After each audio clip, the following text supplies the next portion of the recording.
How you guys doing? And today we're gonna make ourselves a Polish sausage. First, we need to start with finding where we can actually get that authentic sausage.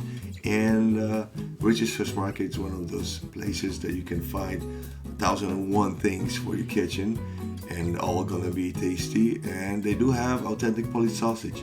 It's called zwykła, or in English, regular Polish sausage. And that's the one you want to grab because that's going to be the key for our sandwich.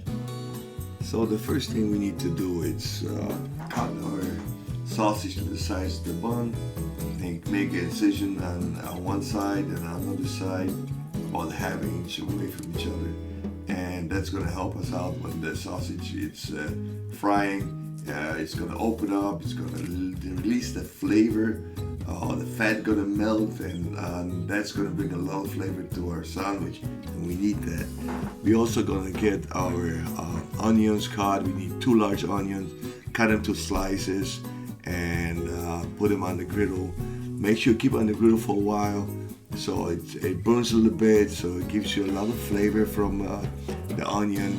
That smoky flavor, the sweetness of onion, that's something that you definitely need in your sandwich. Now for one more thing about Polish sausage, you cook it slowly.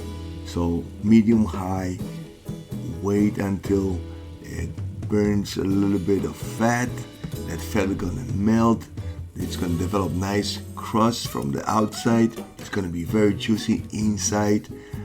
That flavor that you need to kind of develop from that. Don't overheat it. Make sure it's just a medium heat, and you turn it back and forth. It's gonna open up, it's gonna burst all the fat out, and that's what you want in your sandwich. The next thing we're gonna do is just gonna, open your buns, fill it with the onion, put your sausage in, cover it with the rest of your onion, ketchup, mustard right on the top of that, and that's your Polish sandwich. It's flavorful. It's great in the summertime. It's great in the winter time. I do it on the griddle. In the house, I do it on the grill. Sometimes on the bonfire. The taste is just phenomenal. So hopefully you guys like it, and give me a sub and like if you can for the video. And thank you for watching, and I'll see you again. Thank you. Bye bye.